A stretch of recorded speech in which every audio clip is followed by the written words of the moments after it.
반갑습니다. 쉽고 재밌는 인문학의 이병철입니다. 우리의 민족 종교 이야기, 원불교와 천도교 이야기는 이미 다루었습니다.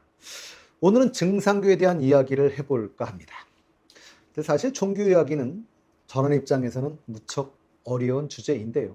특히 강하게 비판하는 분들이 있는 종교들이 종종 있습니다. 그러나 먼저 특정 종교를 지지하거나 비난하고자 하는 의도가 없음을 미리 말씀드립니다. 교리를 공부하기보다는 이름은 들어봤는데 이런 분들에게 어떤 상식적인 이해를 돕고자 하는 강의임을 미리 말씀을 드리고 시작하는데요. 증상교는 현행 고등학교 교육과정에 새롭게 들어와 있습니다. 요즘은 국정교과서가 아니다 보니까 교과서마다 약간의 서술이 좀 다릅니다.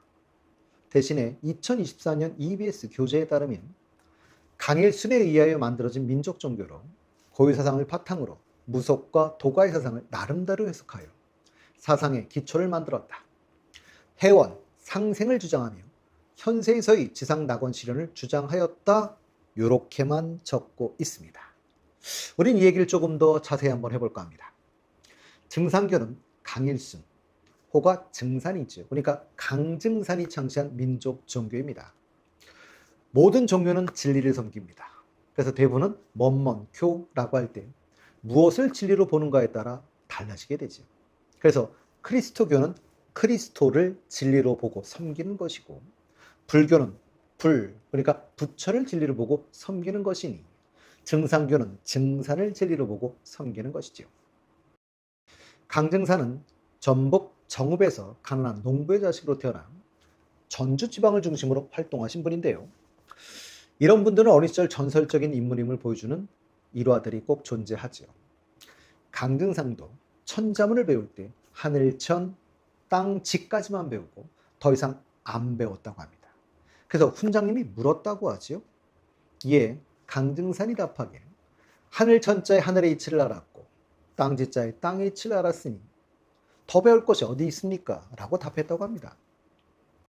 증상교의 강증산 선생, 원불교의 소태산 선생, 모두 수은 최재호 선생의 사상을 전수받아 탄생하였다고 스스로 말하고 있으니 동학은 한국에서 발생한 여러 종교의 뿌리인 것 같습니다. 그러니 동학 농민운동이 실패하고 그 참담한 현실에서 태동하는 민족 종교들이라고 볼 수 있겠죠. 새로운 세상을 기대하는 백성들에게 이상사회를 제시하며 교세를 키워가게 됐던 것입니다. 강증산 선생도 동학교도였다고 전해지는데요. 전봉준, 우리에게 녹두 장군으로 알려진 바로 그분인데요. 하필 왜 녹두냐? 라고 말하면 녹두는 아주 작다는 의미로 전봉준이 작아서 붙여진 것이라고도 하는데요. 그 숨어있는 속내는 녹두는 천박한 땅에서도 잘 자라는 식물이고 민초들이 쉽게 접할 수 있는 식물이기 때문에 민초들의 상징적인 의미에서 녹두 장군이라고 불렀던 것이지요. 강증산은 전봉준 장군과도 일찍부터 친분이 있었다고 합니다. 그래서 전봉준 장군이 1894년에 찾아와 거사하는 데 도와달라고 했다고 합니다. 강증산은 때가 아니니 나서지 말라. 애매한 백성만 많이 죽을 것이다. 라고 했다고 이야기를 합니다. 강증산은 자신을 옥황상제라고 하지. 옥황상제가 인간의 몸으로 나타난 게 자신이라는 건데요. 도교 편에서 제가 한번 해드렸습니다. 도교는 다신인데요. 그중 캡틴이 세 분 계시죠. 그분들 중에 천존이라고 하는데요. 서열 2위가 보나천존, 즉 옥황상제지요. 만물을 만드신 하늘의 신입니다. 그러니 상당히 도가적인 색채가 들어있다고 말할 수도 있을 것 같습니다. 우리가 생활 속에서 불교와 관련해서 떠오르는 분은 그럼 염라대왕일 텐데요. 생전의 행위를 심판하여 상과 벌을 주는 신으로 영화 신과 함께해서 이정재 씨가 맡았던 그 역할이기도 하지요. 1929년 이상호와 이정립이라는 분이 강증산의 행적과 가르침을 수집, 정리하여 편찬한 책이 대순정경인데요. 이 책이 대표적인 증상교 경전이고요. 현재 증상교로 일컬어지는 교단을 창립하신 분들이기도 합니다. 저도 이 종교에 대해서는 잘 알지는 못하지만 현재는 여러 개의 분파가 있는 걸로 알고 있습니다. 역사, 이 태동한 역사에 비해서는 종파가 상당히 많은 것 같은데요. 그중 대중적으로 알려진 대표적인 게 증산도와 대순진리이죠. 증산도는 주로 교리를 체계화하여 지식인들 중심으로 또는 대학에서 동아리를 통해 퍼져가고 있는 편인 것 같고요. 그리고 대표적인 증산도 신도로 알려졌던 분들이죠. 그런 분들은 탤런트 허영란 씨와 최민용 씨가 있었고요. 가수 휘성 씨도 증산도 신자였던 것으로 알려져 있었지만 지금은 사실은 대부분들 무종교라고 표기하고 있는 걸 보면 지금은 바뀐 것 같습니다. 그리고 대순진리에는 수행과 포교 중심이어서 길에서 많이 만나지요. 기억나십니까? 도회관에 아십니까? 석가나 공자 노자처럼 도통한 분들도 도회관에 묻지를 않았는데 저 같은 평범한 범인에게 그리 어려운 질문들을 던지십니다. 그리고 노자는 도를 알아도 언어나 문자로 전달할 수 없다고 했는데 그러다 보니 사회적 비난을 받기도 합니다. 그래서인지 증산교이지만 증산도에서조차 비난을 하는데요. 대순진리의 측에서도 그분들은 대순진리가 아니라 대순진리에서 빠져나간 다른 종파라고 이야기를 하고 있기는 합니다. 그리고 대순진리에서 만든 학교 범인이 대진학원인데요. 그래서 포천에 있는 대진대학교, 분당, 일산, 노원 등에 있는 대진고등학교 등이 대순진리의 재단인 것이죠. 증산교 내에서도 이렇게 종파가 갈라지게 된 데는 여러 이유가 있을 겁니다. 경전 해석이나 정통성 등의 문제도 이유일 수 있을 텐데요. 이런 여러 가지 이유 중에 증산께서 대두목, 이 대두목은 진법을 주관하고 모든 종교를 하나로 통합하는 이런 분을 대두목이라고 하는데요. 이런 대두목이 나타날 거라고 하셨고 그래서 누굴 대두목이라고 보느냐에 따라서 갈라지게 되는 이런 경향도 있는 것 같습니다. 국가혁명당의 허경영 씨도 자신이 대두목이라고 주장하고 계시죠. 강증산이 가시면서 메시아가 40년 뒤에 온다고 하셨는데요. 그게 자신이라고 주장하고 계신 겁니다.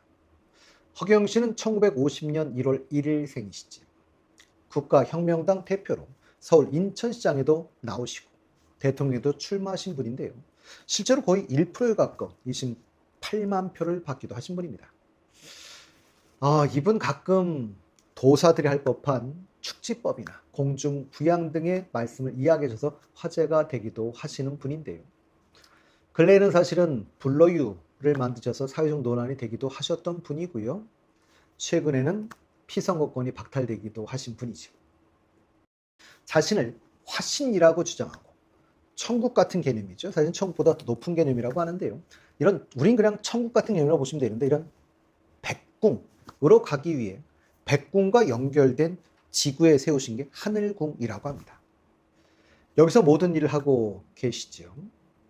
가장 이 종교에 유명하신 신도가 우리가 다 아시는 분입니다.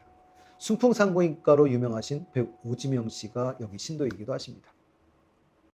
증산교, 강증산의 교리의 핵심은 천지공사와 후천개벽인데요. 일단 후천개벽부터 이해해 보도록 하겠습니다. 개벽 사상은 이 시대 신흥 종교에서 공통적으로 나타납니다.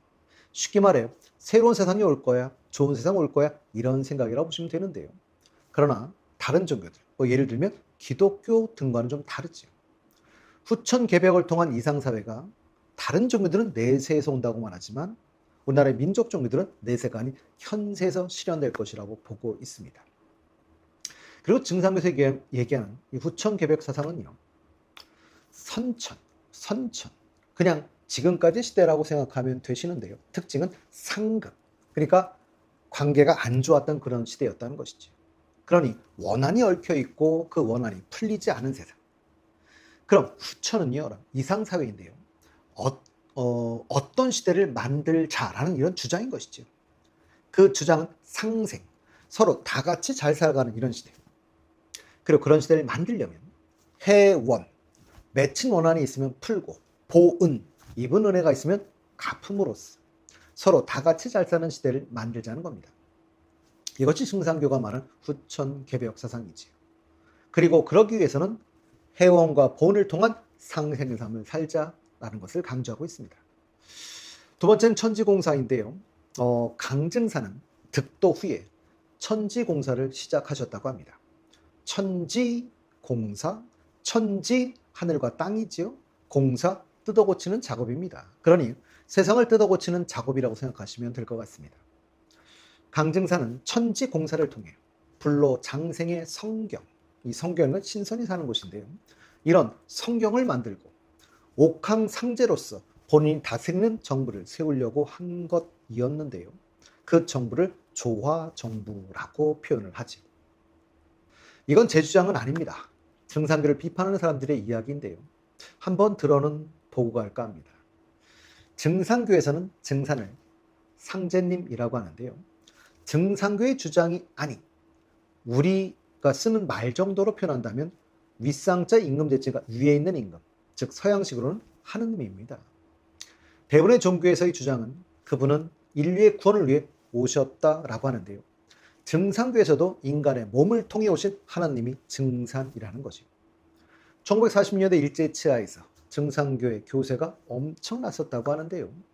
일본 총독부의 자료에 의하면 인구수가 2천만 명도 안 되던 나라에서 증상교 신자가 600만 명에 달했다고 적고 있다고 합니다. 그 뒤에 기독교와 증상교가 만나면서 우리가 아는 기독교가 아닌 기독교 이단들이 나타나게 되었다라는 주장들도 있지요. 그래서 나온 것들이 구원파래거나 신천지라는 주장들도 제기되고 있습니다. 오늘은 종교 얘기를 시작해 봤는데요. 특정 종교를 믿건 안 믿건 종교가 사회적 해악이 되어서는 안 될 뿐만 아니라 다름에 대한 혐오의 원천이 되지 않길 기원합니다.